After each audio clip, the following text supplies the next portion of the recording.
Is this it? He said. You sought to draw me here to kill me? Rylanor triggered his assault cannon, but as fast as Quicksilver, Fulgrim caught it and crushed it before it could fire. No, I don't think so, said the Primarch, effortlessly ripping the arm from the Dreadnought's body. Sparks flew from the ruptured limb, and Fulgrim gave the weapon a dismissive glance before tossing it aside. You betrayed us, bellowed Rylanor. Your sons, you led us here to die. There is no forgiveness for that, none. You must die by my hand. The Emperor's justice will fall upon you. Not even Fulgrim the Illuminator can escape the Life Eater. You wish me dead? He said, scathing pity dripping with every syllable. Why? Because you think I betrayed you? The Legion? Oh, Rylanor, your thoughts are so narrow. If you could only see us now, how beautiful we have become. We shine so brightly, each of us a brilliant sun. Fulgrim reached down, sliding his bare hand inside a rent torn in the Dreadnought's armour.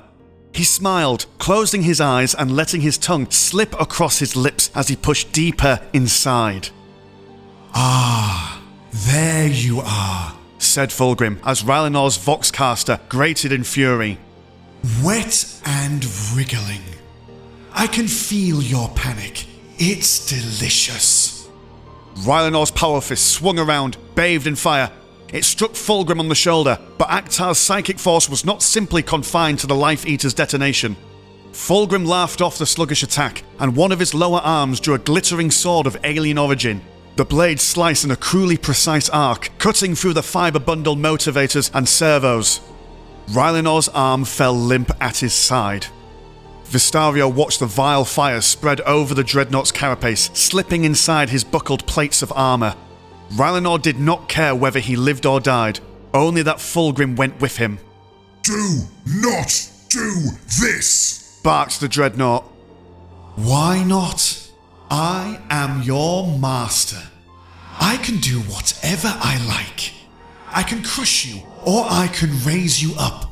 Return to the Legion, accept the gifts of the Dark Prince, and you will walk at my side, clad once again in flesh.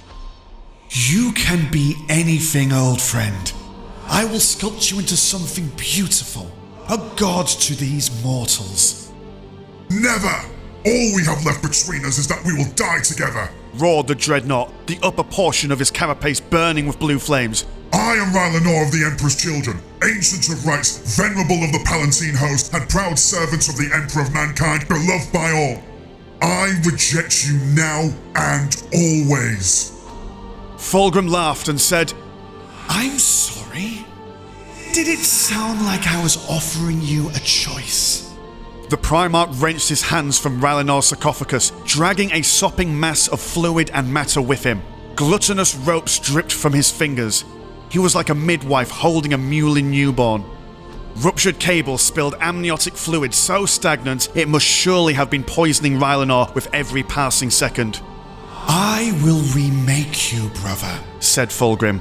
You will be my crowning achievement. Though his body was little more than rags of wet meat, Vistario sensed Rylanor's horror at the last violation.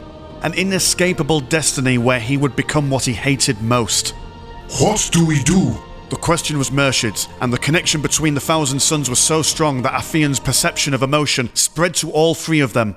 Vistario felt Fulgrim's infinite malice, his cruel enjoyment of Rylanor's anguish, and the helplessness of the Thousand Suns. The Primarch of the Emperor's children revelled in his overwhelming pride, a trait Magnus had more than once told Vistario had been present long before his fall. But more than anything, stronger even than Fulgrim's spite, Vistario felt Rylanor's pride and honour, the unbending core of greatness that set him against his brothers and seen him descend into obsessive madness beneath the surface of a dead world. Vistario took a measure of Fulgrim, seeing nothing worthy in him.